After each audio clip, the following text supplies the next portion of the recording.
going back to your statement that you are taking full legal responsibility to all the victims of war on drugs, both legal and illegal. It is my humble submission, Mr. Chair, that the former president can be considered liable for all these crimes under the theory of conspiracy by being a principal by inducement.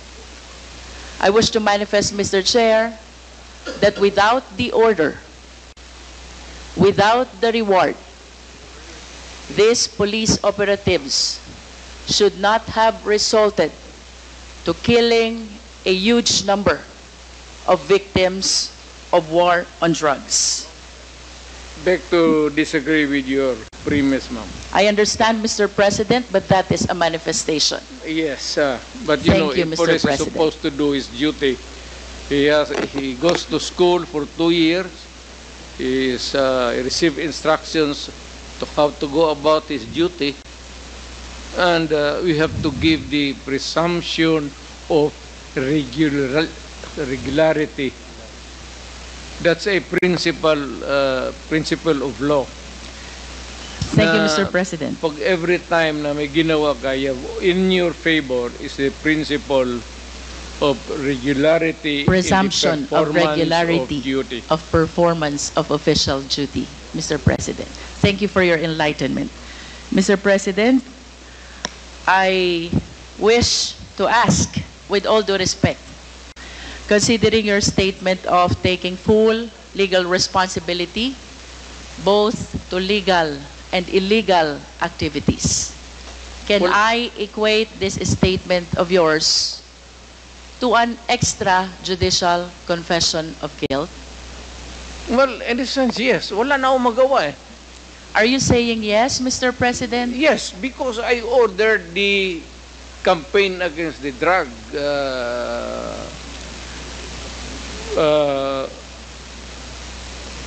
syndicates. At kung anong ginawa nila, whether illegal or not, it was ako ang nag-utos. In that sense, I take that responsibility of their actions. Wala akong magawa eh. Commander ako, nag-utos ako. Puntahan ninyo yan. Just like a commander, or not a military, police, iutusan mo. Pag may nangyari dyan, magkabulyaso, whether right or wrong, iyo yan. Iyo talaga yan. Kung hindi ka naman bobo na mayor, hindi mo iwanan yung tao na inutusan mo. Unless yung pumunta doon, inutusan mo mag-operate ng illegal gambling or mga droga, tapos nag-rape, kung anong ginagawa na kabalastugan, ako na mismo ang papatay, hindi na kailangan na hintayin mo pa.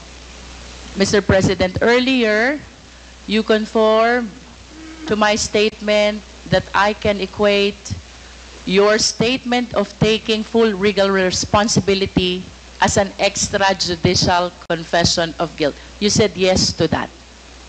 Yeah. No, I'm just reiterating the question, Mr. President. It's not about guilt or a wrong.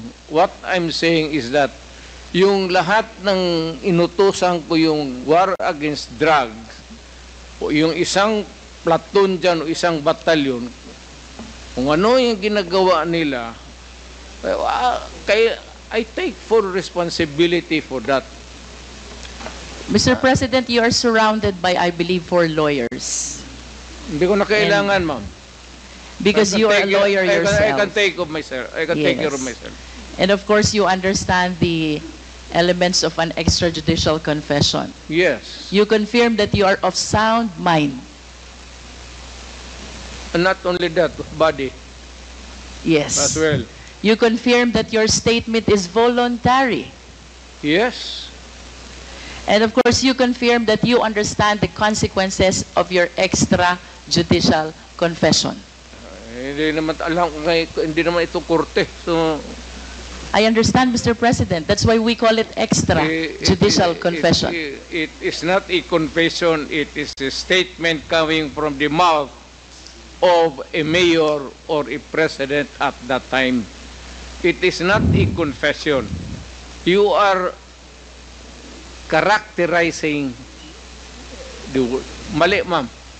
The only one, Do not characterize that as a wrong. Mr. President, Policy yan. the only one that is missing among these elements is that it should be in writing. What? And my question will you be willing to translate into writing the statement that you earlier said? Hindi na nga ako marunong, yung pirma ko noon, hindi na nga pirma ko ngayon. But of course, you have a lawyers to help and assist you prepare this written document. Hindi ko na kailangan yan. Babait ko pa writing dito na ngayon. It's documented by the records here. Magtanong na kayo na magtanong. Anong gusto mong tanongin? Criminal? Again, to substantiate the courage that he was able to show during the initial part of this hearing, Mr. President, in the past hearing of Quadcom, may 30 Chinese drug lords na napatay sa Davao Penal Colony. Are you willing to take accountability and responsibility also for this? Wala na ako niyan, ma'am. Nandito na ako sa Maynila. So, you are saying no. Oh, well, kung gusto mo isali yan, idagdag mo na, okay lang. How about the death of General Barayuga, the PSCSO Secretary? Are you willing to take full legal responsibility for this? I do not kill generals. The death of Mayor Aldong Parohinog and the 15 others in Osamis City, are you taking full responsibility on this? Hindi ako nagpapatay ng mga mayor, ma'am. The death of Mayor Espinosa of Albuera Leyte, are you taking full responsibility on this? Hindi ko, ma'am. That's my birthplace. The death of Tony Halili in Tanawan City. Malayo yan siya sa akin, ma'am. The death of Mayor Perez of Los Baños. Lalo na. Ibalik ko po dun sa una niyong sinabi. If you are denying all this, alin po yung tinutukoy nyo when you said you are taking full legal responsibility to all the victims of war on drugs, both legal and illegal? Yes. Kasi order ko kasi that was my campaign against drug. Na yung, alam mo, maraming istasyon, maraming pulis. Kung nagkaletse-letse doon, hindi ka maghugas ng kamay. Dapat sabihin mo, akin dyan, kasi of course, nagkamali sila. Now, if there is an appropriate action na gusto ninyong ilabas, then file the case in court. Wala nang pigil. Matagal na yan yung sabi extrajudicial killing.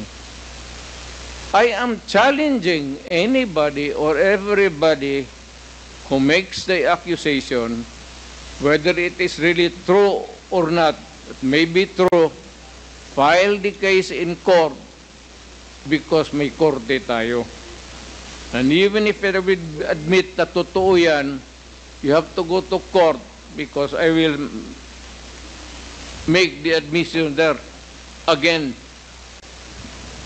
Are you saying, Mr. President, that when you go to court, you're willing to admit also your accountability for all the deaths during the war on drugs? Of course, may abogado man ako, ma'am. Kung ano sabihin ng abogado ko, sunod ako. I hope that everything that you said before the Quad can be reduced in writing so that truly we can believe that you're taking full legal responsibility to all the victims of war on drugs, both legal and illegal, because as lawyers we believe that by extrajudicial confession, we have to put that in writing, Mr. President. Totoo yan, ma'am. I order the campaign against drugs. Hindi ako it's a policy of government or of the president.